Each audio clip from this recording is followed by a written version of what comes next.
What's up guys, and welcome back to Beat the Beast Part 3 then, and we are playing Raw 2 for the original Xbox. So what we do, as per, go into the game options, set the game to the hardest difficulty. This game only has 3 options, doesn't have the SmackDown difficulty like the previous 2 games had in this series because it's not a SmackDown game. So we're going to set the game to hard and get on with the match. You know what the match is by now, or you should do if you've not gone and watched the other 2 parts. But obviously the match is The Undertaker versus Brock Lesnar. Undertaker being user controlled, Brock Lesnar being computer controlled. Now, obviously this Undertaker is the biker Undertaker as seen in the previous 2 games in the series.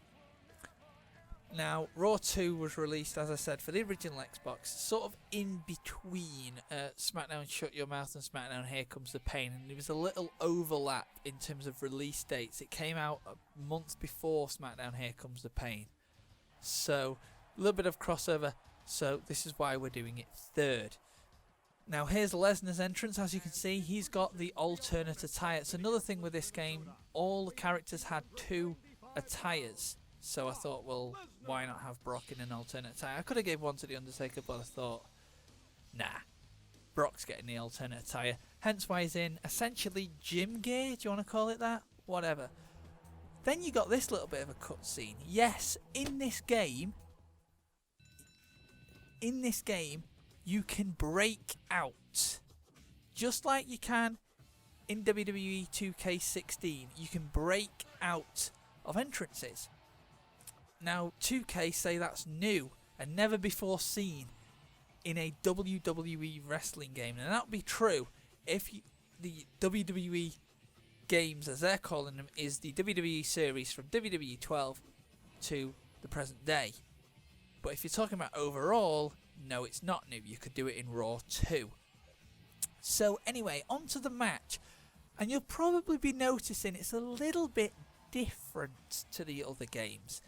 The style is different. The presentation style is different. The playing style is different. Now obviously, this is an original Xbox game. I'm playing this on an Xbox 360, so the controller doesn't have the black and white buttons like the original Xbox had. Instead, they're mapped to the right and left bumpers respectively. So then, with that being said, grapple is different to what it was in the previous 2 titles. Reversal is different. Strike's the same. The pinning button is different. And as I said, the presentation style is different. You've got this, like, what I'm calling the heart rate meter at the bottom of the screen. And that, obviously, it's green at the start of the match. And as the match intensifies for one superstar, it'll turn red and the lines become more vertical. That means you can possibly hit your finisher, and then the other, the opponent, their bar will say danger. That basically means they're in danger of losing the match via pinfall, submission, or any other method whatsoever. Plus, this game's useful in giving you controller hints. You'll see every so often over the heart rate bar, you'll see tap any button. This will obviously help you kick out pins or submissions or whatever. And also press Y to pin, tells you when to pin. Now, you'll also see me running everywhere because you can use the D-pad to walk, or you can use the left stick to run. You may as well run, there's no stamina meter. So you don't have to worry about trying to regain stamina. You've got essentially infinite sprint. Now, another thing with this game is the sort of like the detection. It's okay detection, but the reversals aren't great. Like me, I'm used to, if you're like me, and you're used to the reversal system and the timing of the reversal system in the modern day wrestling games, then this game kind of isn't for you, because you'll press the button when you see the strike, but you have to reverse it way before you actually see the strike or grapple. And it's the same button for strike or grapple, reversing / countering or blocking. It's the same button. So it's kind of awkward because you can stay in a collar and elbow tie-up for quite a while before actually going for the move. So timing can be a little bit off. But other than that little bit of stickiness, it's okay. So while I've been talking about the game, this match has been going on for about 3 minutes, which not a lot has happened. I'm still kind of getting used to the controls, but I'm not being beaten to a pulp because I've noticed the gameplay is a little bit slower as well, which is good because it kind of gives off that little bit of realism, because it's not gonna be fast paced, especially with heavyweights. It can be at times, but in this sort of a match it's not going to be. It might intensify in the later stages. So something else you will see is me going for the same grapple over and over again, and that's not because I don't know the controls. I do. I just keep kind of pressing the wrong button in the grapple, to which it kind of keeps doing the same move. But you will see a lot of DDTs, a lot of choke slams, and a lot of tombstones from me in this game. So what's going on in the match? Well, I'm currently, as I said, getting beaten to a pulp. Lesnar's clotheslined me and got me stuck onto the ropes then, and over the ropes I go and smack my head on the apron.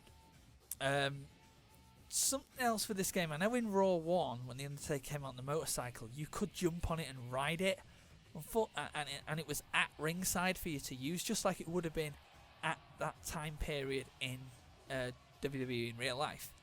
But in Raw 2 it's not there, so you can't jump on it and ride it and play about with it, unfortunately. So outside the ring, then there you could see that the grapple detection isn't great. Both of us went to grapple the other, but were facing completely in the wrong direction.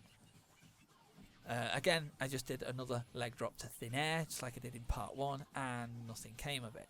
But both of our heart rate bars are pretty high, which means we both got momentum. So there's a chance. Now mine's intensified while Lesnar's has dropped from that submission, but I sort of ran out of energy, and that's why I sort of dropped off, and it looked like Lesnar had me in the bear hug instead, but he didn't. Pinfall there and a rope break by the Undertaker. Go for a DDT and go for another pinfall, and this time we get a 2 count. I will say this: you can change the referee in this game. There are 4 referees to choose from, all with different character traits. Some will be fast moving, some will be slow counting, some will just be a mixture of both, some will be slow. Depends on who the referee is. I don't know which referee I've got in this match, incidentally. Go for another move, get another pinfall, another 2 counts on Lesnar, go for another DDT. I know he's too close to the ropes, so try and do some damage to the legs. Lesnar reverses, tries to grab me. I get a bit lucky, go for the collar and elbow, pick him up for the tombstone, execute it. But he's under the ropes again, and you can't really drag in this game. So I go for this sort of weird sort of submission. It's kind of like a chokehold. I don't know what that move is. Kind of never seen The Undertaker do that move. I'm sure he did once. Pick Lesnar up again, go for the tombstone, and go for the cover. But he kicks out at 2. So I'm thinking, what can I do now? Go for another DDT. Think he's kind of near the ropes, but go for the pin anyway. He does grab the ropes, and it's a rope break. Need to knock him down somehow, but I am getting on top of him now, and Lesnar is in danger of being pinned. You can see danger on his heart rate bar. I crank the leg of Lesnar, which in turn keeps him down for a bit. I go for the pinfall, and the slow count that is gives me the 3 counts, and overall in this series puts me 2-1 down now. So I was 2-0 down at the start of the episode. I'm now 2-1 down. So, and that's that. So the next game we play in this series, in part 4, will be a bit more in the modern day. It's going to be in WWE 12. So I'll see you then.